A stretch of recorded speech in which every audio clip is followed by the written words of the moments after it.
I dag vil jeg gerne snakke om trigonometri. I dag vil jeg gerne gennemgå eller snakke om sinus, cosinus og tangensfunktionerne. Så vil jeg gerne snakke lidt om radianer.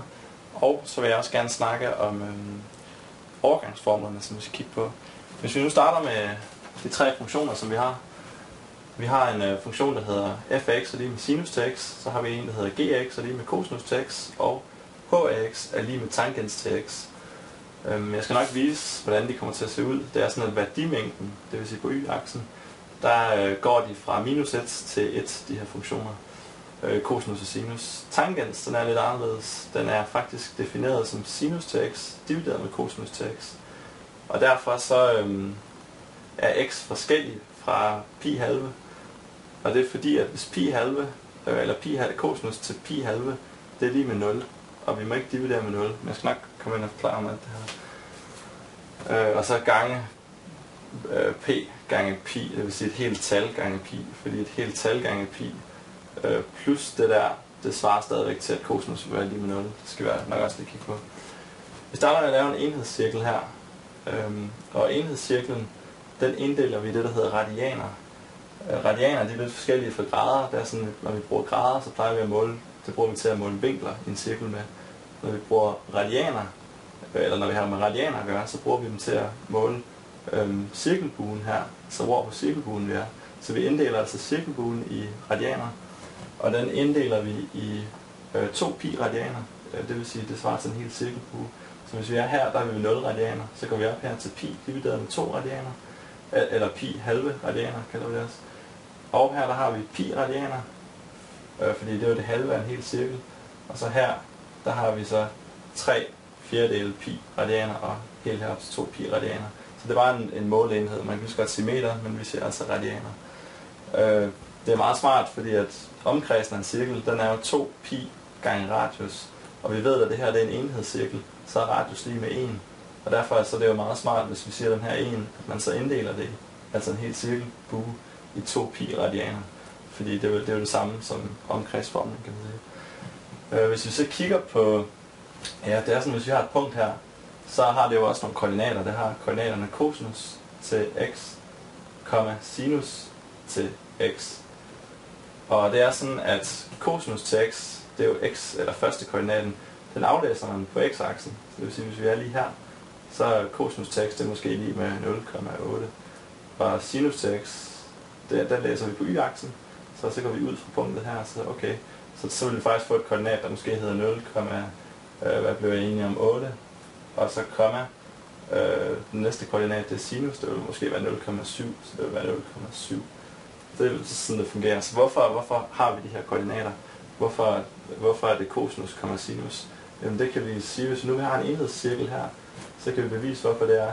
Fordi vi har en retvinklet trekant i en enhedscirkel, det laver vi lige her. Så ved vi, at hypotenusen den er lige med 1. Og så ved vi, at hvis vi bruger cosinus til vinklen, som er lige her, v. Og det her det er lige med den hoslæggende katete. Og det er så den modstående katete. Jamen, så ved vi, at cosinus til v, det er det samme som den hoslæggende katete, divideret med hypotenusen, som er lige med 1. Og så hvis vi ganger 1 over her, så ser vi, at 1 gange cosinus til v, det er lige med den hoslæggende katete. Så det vil jo sige, det vil faktisk sige, at cosinus til v, det er faktisk lige med x-aksen, altså det, der ligger her. Og det er derfor, at vi har sagt, at første koordinaten, det skal være lige med cosinus til x. Her har vi så brugt v, men til funktionen cosinus til x. Og her, og hvis vi gør det samme med sinus, hvor vi tager den modstående katete, så får vi så, at sinus det er lige med det her stykke. Så derfor så har vi sagt, at sinus det er lige med y-aksen. Nu skal jeg lige se. Så lad os kigge på sinus- og cosinusfunktionerne. Lad os se her. Vi ved, at sinus til... Eller lad os starte med cosinusfunktionen. Cosinusfunktionen, den tegner vi har x-aksen ud af her, og y-aksen op af her. Vi ved, at værdimængden på y-aksen, den går fra minus 1 til 1. Det kan vi lige se den her. Og så ved vi, at ud af x-aksen, der har vi radianer. Fordi at det er radianer, vi indsætter ind på x her. Vi tager sinus til antallet af radianer, og så finder vi ud af, hvor på cirkelbuen vi er. Så hvis vi nu tager og starter med cosinus til 0 grader, jamen hvad er cosinus, eller til 0 radianer, mener jeg, til 0 radianer. Hvad er cosinus til 0 radianer? Jamen det må være lige med 1, fordi cosinus til læser vi jo hen ad x-aksen, og ude på x-aksen, der er vi her, når vi har cosinus til 0. Så derfor så må vi jo skulle starte heroppe. Det er jo cosinus til 0. Og så når vi går opad her, op til pi halve, så kan vi se, at cosinus læst på x-aksen igen, cosinus til pi halve, jamen det er jo lige med 0 på x-aksen, så derfor, så her, der må det også være lige med 0. Så har vi pi halve her. Så når vi går over til pi igen, så får vi jo så, at cosinus det er lige med minus 1. Minus 1 har vi herovre. Så kommer vi helt ned på minus 1 her. Det er så pi radianer. Og går vi helt ned til 3/4 pi, så er vi jo hernede, og der er cosinus igen lige med 0. Cosinus 6 er lige med 0.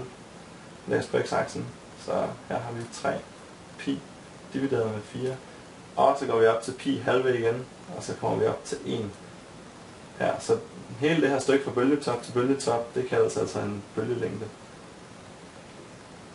Som i det her tilfælde er lige med 2 pi. Så har vi sinusfunktionen. Sinusfunktionen, den, så kan vi spørge os selv, hvad er sinus til 0 radianer? Jamen, hvad er det på y-aksen? Jamen, det er jo lige med 0. Derfor så starter sinus her, sinusfunktionen. Og så hvis vi går opad her, sinus til pi halve, det er jo faktisk lige med, nu skal vi lige se, det er lige med 1. Så der kommer vi faktisk herop til pi halve. Og så når vi går ned til pi igen, så er vi faktisk nede ved 0 igen. Fordi sinus til pi er lige med 0. Og så sinus 3 pi fjerdedel, det er så lige med minus 1. Og vi er nede på minus 1 på y-aksen. Og så op igen. Så det er sådan som sinus- og cosinusfunktionerne de ser ud. Tangensfunktionen, den er derimod lidt anderledes end cosinus- og sinusfunktionen. Tangentfunktionen, den kan vi se, at der er x, altså antallet af radianer. Det er ikke defineret i pi halve, og det er fordi, at cosinus til pi halve, det er lige med 0. Så den vil faktisk kun have bredden 1 pi, fordi vi kan godt se herfra og dertil.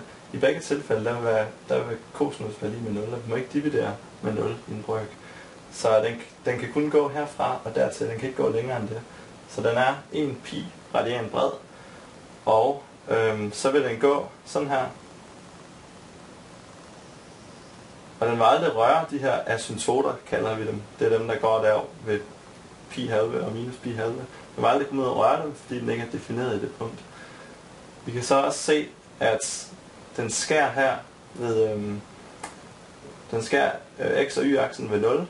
Og det er fordi, at når vi er herinde, så er vi ved det her punkt. Hvis vi har minus pi halve hernede, negativ pi halve, og vi så går op til halvvejs her til 2 pi, så ved vi, at sinus til x, altså sinus til det her punkt, det er lige med 0. Vi må godt sætte 0 for oven, så 0 divideret med 1, det er lige med 0. Og så er tangens til x lige med 0, så det vil sige, at den rammer x-aksen her. Og så vil den fortsætte hele vejen op.